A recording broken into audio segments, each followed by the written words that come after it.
Hello, and welcome to the Warren County Public Health How to Prevent Lead Poisoning in Children program. This program today is designed to help parents and daycare providers learn about lead within their homes and how to keep children safe. The program will cover a number of different things, including past and present day lead usage, dangers and health effects of lead for children, testing in children for lead, potentials for lead to be in your home, steps for preventing lead poisoning, and where to find more resources about lead poisoning prevention. So let's do a brief history of why lead was used. It was used in a lot of products because it is very stable, it's easy to work with, and it doesn't really break down or corrode. It was used in things like paint, gasoline, plumbing and solder, batteries, ceramics and pottery, automobile parts, and even some hobbies. It can still be found in our environment today, and it's actually still found in some of the things we may wear or see or use, even in today's world. Old paint and paint chips are a big source of lead in our homes. We know dust mainly from old paint, as the paint breaks down and begins to chip into finer particles, also contain lead. We know there can be lead in soil, left from things like old gasoline if you were near a main road before lead was removed from our gasoline supplies. Water, again, from old plumbing, generally speaking, our water is fairly safe, but it can have lead leach into it occasionally through our old pipes. And then imported foods and herbal remedies that come from outside the United States can carry lead often because they aren't regulated as well and nobody really knows exactly what's in those. And then we still see them in other hobbies and in workplaces. Again, somebody who works as an auto mechanic, certain waste centers. Obviously, if you are involved in any hobbies with pottery or fishing, you may come into contact with lead as well. And finally, we see them in some of our costume jewelries and cheaper jewelries that come from overseas and are often sold as toys for kids or costume jewelry. So why do we make such a big deal about lead? Well, first, lead harms those who are youngest. So children under 6 years of age are often the ones most likely to be harmed by lead. It has a greater effect on a child's body because of its developing body systems, and lead is easily absorbed by children. Children also absorb and retain more lead than adults too because of their body's growth. And this becomes a problem because as that lead is absorbed, it can cause a number of problems, including delays in nervous system and brain development, delays in physical development, cognitive and behavioral issues, hypertension, which is high blood pressure, headaches, and hearing problems. And here's just a little chart showing some of those things as well. And again, lead can build over time. It can also be removed from the body by getting away from the source of lead. But if you don't know that lead's in a location, you're not going to know that you're absorbing it. And we'll talk a little bit more about how we can check our children to make sure they are safe. So how are most children exposed to lead? Often it's through eating paint chips or breathing in the dust and soil that contains lead. Again, paint is bright, it's colorful, lead doesn't have a bad taste, and kids are known to put things in their mouths. Also through their hand contact, which is what kids often use to navigate their new world. So as they're growing and exploring, they're going to use their hands and their mouth to kind of figure out what things are. So we may see them eating or chewing on lead-painted surfaces like windowsills or toys and furniture, especially if they're older toys and furniture that have been handed down through generations. So is there any safe level of lead? Any exposure that is okay? No. Even low levels of lead in the blood can have effects on the development of a child, including slowing their growth and development, and obviously their neurological development as well. So Warren County works with parents to supply education when we get a lead level in a child that is low, under 5 micrograms per deciliter, but still present, just so they're aware of how they can even reduce the exposure to lead further. If we get a result from a lead test with a child that is above the 5 micrograms per deciliter, environmental interventions may be used to help reduce those lead levels as well. That would be a plan that's put in place either by the New York State District Office or somebody contacting our office and working through how they can reduce lead exposure in their home. So who needs to get tested, and are there symptoms of lead poisoning? So when we talk about testing, in New York, the standard is every child needs to be tested at age 1 and 2. And these ages weren't chosen at random. They're chosen because children at these ages often are using their hands, they're crawling, they're moving on the ground, where their exposure is more likely to happen. And also children at ages 1 and 2, again, when exploring, often use their mouth to taste things and find out about the world around them.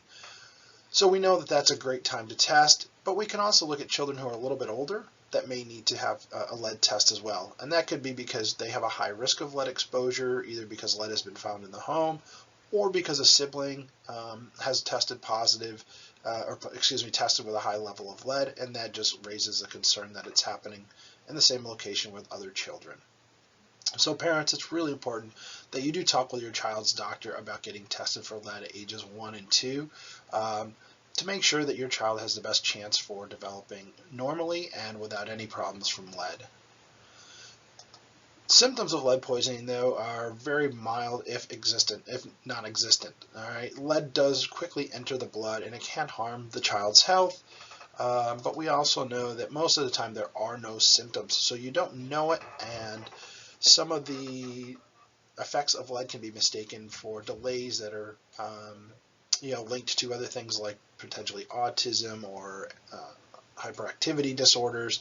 And so it's really important to see if you can identify another reason for your child's developmental issues, because again, if it is lead, we can help to pull the lead from them and keep them safe. This chart here is all about the lead test itself. I'm not going to read through it all, but as the numbers go up and the amount of lead that's found in a child goes up, so do the number of interventions to keep that child safe and to return their lead levels back to normal. And it's really important that we do this so that they can develop at a normal rate and that they don't have any impediments as they grow. But what if you're a family who can't afford to have a test, right? That sometimes the cost can be a problem. The first thing is we ask doctors to refer the family to public health, or they can self-refer to us as well. Warren County is provided grant funds through New York State Department of Health to help parents be able to pay for the testing for their child to make sure that lead isn't impacting their growth. And it's done through the Glens Falls Hospital. So this here is just a visual representation of what happens if a child needs a lead test and a family has no insurance. They get a script from the doctor, who then the family can call Warren County Public Health, and Public Health will help get them set up with an appointment at Glens Falls Hospital for the blood draw, and the results go to the pediatrician as well as Warren County, so we can follow up if there is any concerns with the level of lead found in the child.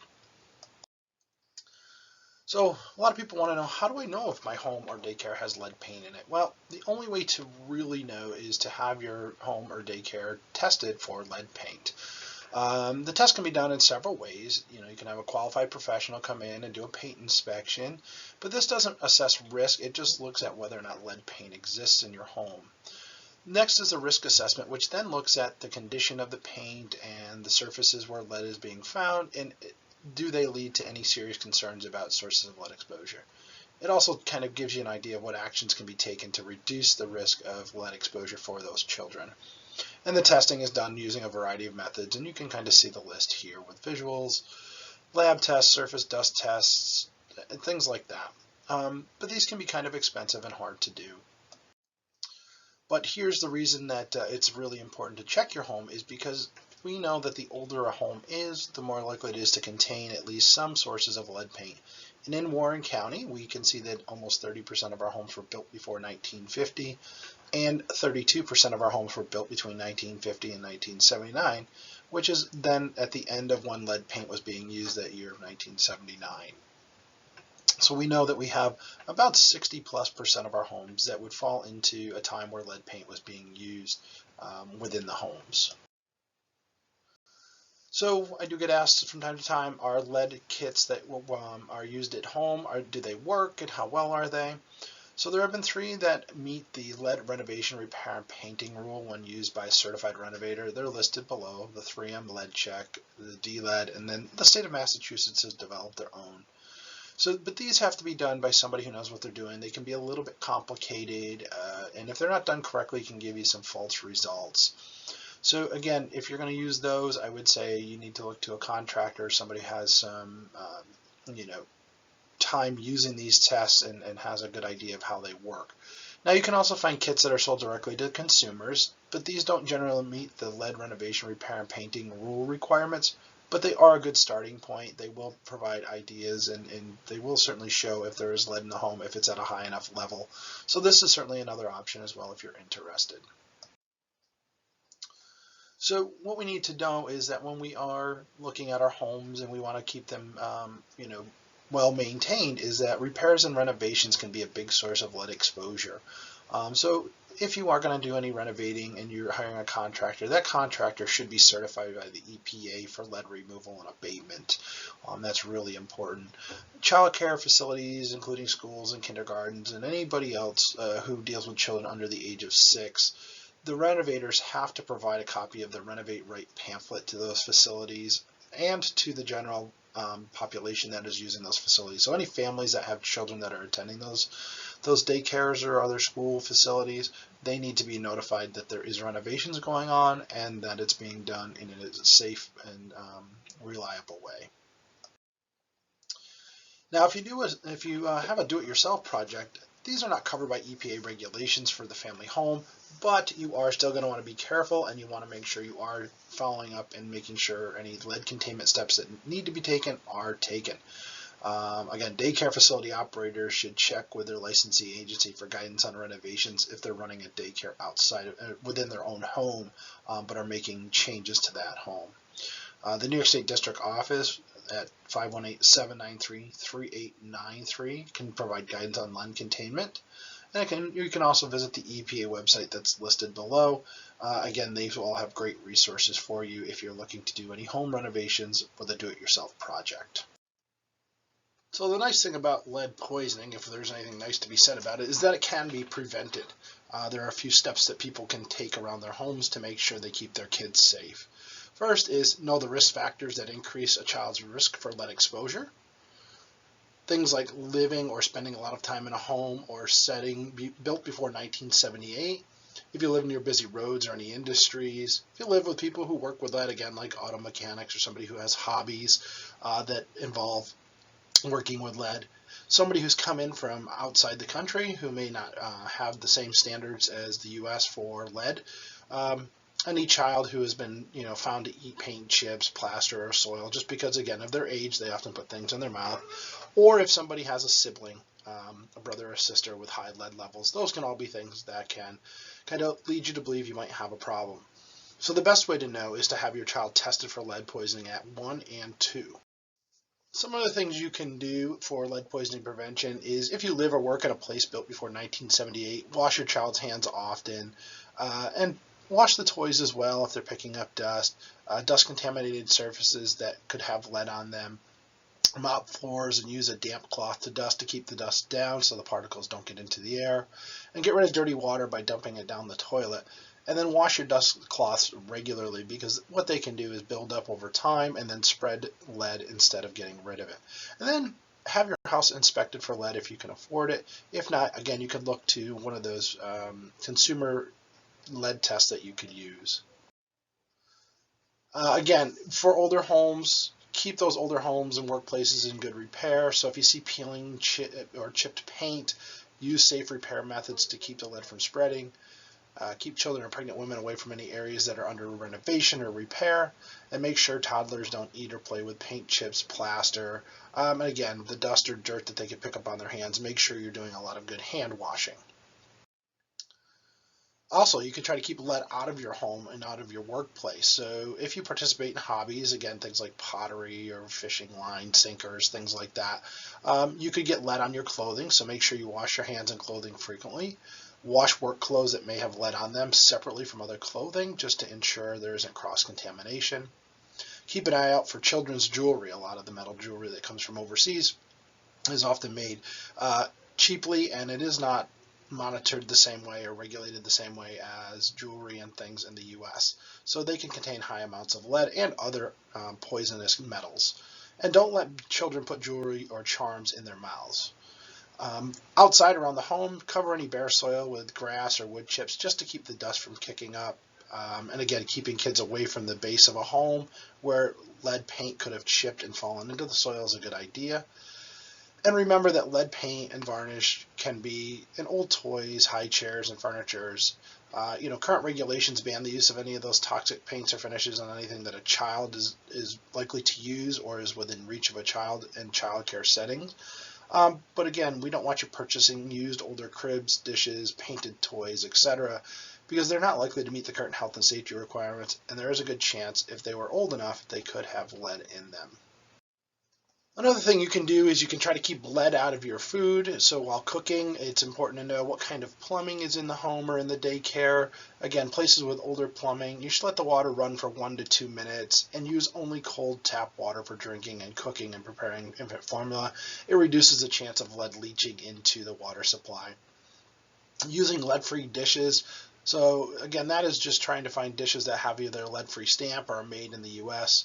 We often find that dishes made from Latin America, the Middle East, India, and even Asia can have high lead concentrations in their glazes or just their makeup.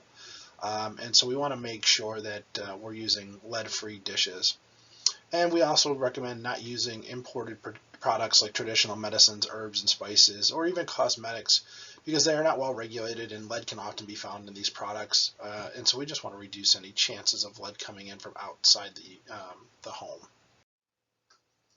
The other thing is a healthy diet can actually help a child to reduce the amount of lead they are ingesting and then absorbing. And what we find out is that calcium, iron, and vitamin C are nutrients that limit the absorption of lead in the body. And so below is a couple of lists of different foods that you can incorporate into the diet to try to help your child reduce the absorption of lead if it's in the home and you're unaware of it, or you haven't had a chance to have your home tested for lead. Increasing these types of foods can help reduce any absorption of what lead might be in the environment your child's exposed to. So what's your role? Well, as a parent, it's a good idea to have your home inspected for potential sources of lead, especially if it's a home built before 1978. You can check with your child care provider about their lead poisoning prevention efforts. So if your child is in daycare, asking about the age of the house, what they've done to ensure that paint is in good repair, that the soil out back or in a play area is being well covered and maintained, and any cleaning steps they take to reduce the chances of lead exposure. You can make sure that you reduce the risk of lead exposure when you're renovating your home by taking home renovation steps that reduce risk, and have your child tested for lead poisoning at ages 1 and 2. Specific to daycare providers, public health law covers all child care providers licensed and registered by the Office of Children and Family Services, as well as nursery and preschool providers. And your role basically is within 3 months of enrollment of a child in your program, between the ages of 1 and 6, providers should try to obtain proof that a lead test from a parent or guardian has been conducted. Proof of a test is anything signed by a medical provider stating the date of the test. Also, if you have a child without proof of a lead test, you can provide a referral to that parent to either the local health department here at Warren County or to their own child's medical provider. And you can also provide that parent with educational materials about lead poisoning prevention. So if you're looking for that information, you can contact the health department and we can help provide that for you so that you can offer it to the parents of the children in your care. So in summary, I'd like to just kind of go over some of the main points. It's important to remember lead poisoning is completely preventable. Getting your child tested for lead at age 1 and 2 is what you need to do to be sure that your child's not being exposed to lead. If you live in an older home, live near very busy roadways, you can reduce possible sources of lead exposure by covering bare soil, wet mop and wet dust regularly, repair old and chipping paint, teaching good hand washing practices, serving foods rich in iron, calcium, and vitamin C will help to slow the absorption of lead, and talk with your child care provider about reducing potential exposures to lead. And if you have any questions or concerns with the lead poisoning prevention efforts that you're in or getting your child tested, you can call Warren County Public Health for testing guidance, education, and materials. And for daycare providers, we can help get you the materials you need to help inform parents about lead poisoning prevention. Here are just a few websites I wanted to provide quickly. The New York State Department of Health has a really nice lead poisoning prevention website with a lot of resources that can be ordered online. So if you're looking to get educational materials for your daycare or even for your own personal use, you can find those there with an order form. The EPA has a lot of information on lead, including safety precautions you can take during home renovations, and ways to ensure contractors are doing the same thing, and I would highly recommend visiting their page. Upstate Poison Center, again, that is something that has a lot of information that is related to lead poisoning prevention, similar to what you'll find on the EPA and New York State Department of Health, but it also has information for acute lead poisoning, as say if a child was to swallow a pendant or even a fishing sinker or something like that, where high amounts of lead could end up in their body. They have information there. And then the CDC, Centers for Disease Control, has a lot of information as well. So these are really 4 good resources for more information about lead poisoning prevention. And finally, if you want to know locally what Warren County Public Health and the lead poisoning prevention program can do for you, if you need help obtaining a test, you can contact Sarah Arnold, our public health nurse. The phone number and email is there. And for educational materials, you can contact myself. My name is Dan Durkee. I am the Public Health Program Manager. Again, my number and my email are both available, and we will respond to you as soon as we can. I hope you've enjoyed this program. I hope you found it helpful. If you have any questions or concern, again, please call Warren County Public Health for more information. Thank you.